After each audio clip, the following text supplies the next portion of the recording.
जम्मू कश्मीर में विधानसभा चुनाव का बिगुल बज चुका है।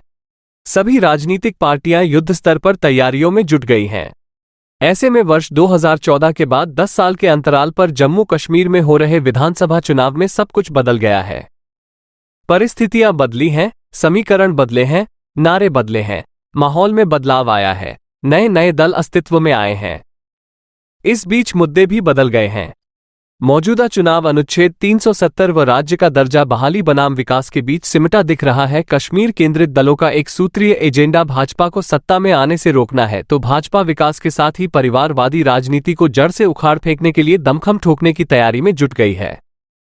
जम्मू कश्मीर में आखिरी चुनाव साल 2014 में हुए, 2015 में सरकार बनी जो जून 2018 तक चली। इसके बाद से ही चुनाव नहीं हुए। बीच में अनुच्छेद 370 व 35A हटाए गए। परिसीमन हुआ, सीटों की संख्या बढ़कर 90 तक पहुंची। जम्मू और कश्मीर के बीच संतुलन बनाने की कोशिश की गई। कई सीटों का अस्तित्व खत्म हुआ तो कई नई सीटें उभरकर सामने आई। पीडीपी नेका में टूट फूट हुई। जम्मू कश्मीर अपनी पार्टी डेमोक्रेटिक प्रोग्रेसिव आजाद पार्टी जैसे कुछ पार्टियां भी अस्तित्व में आई। अलगाववादियों का चेहरा बदला, लोकतंत्र के प्रति उनकी आस्था बढ़ी और मतदान प्रक्रिया का हिस्सा बने। पहली बार लोकसभा चुनाव के दौरान ना तो कोई बहिष्कार की काल आई, ना कोई हिंसा की घटनाएं हुई। अनुच्छेद 370 हटाने के फैसले के बाद केंद्र के निर्णय के विरोध में कश्मीर केंद्रीय दलों ने ग्रुप का गठबंधन बनाया।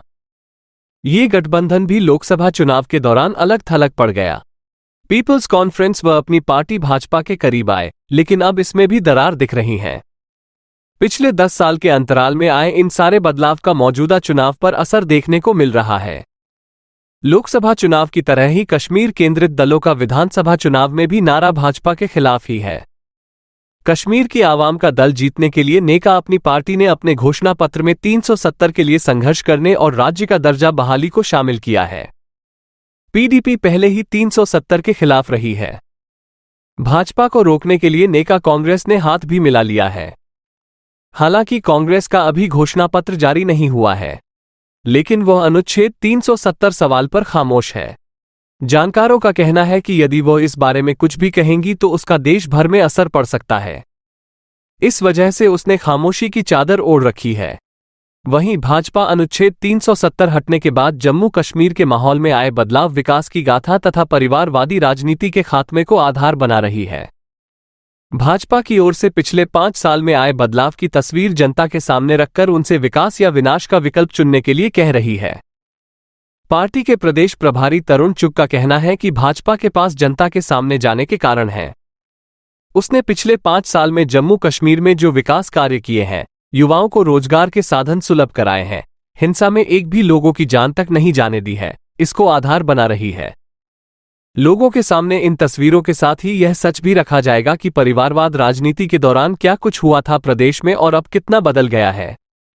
वह इन मुद्दों के साथ चुनावी मैदान में है।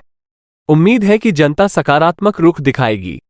अपनी पार्टी के अध्यक्ष अल्ताफ बुखारी का कहना है कि अनुच्छेद 370 हटने तथा राज्य का दर्जा छिन जाने से जम्मू कश्मीर की आवाम खुश नहीं है।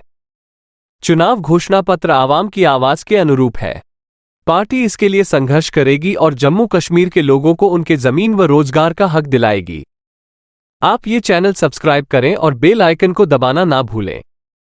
बाकी की खबरों के लिए देखते रहिए खबरवाला 24 न्यूज़।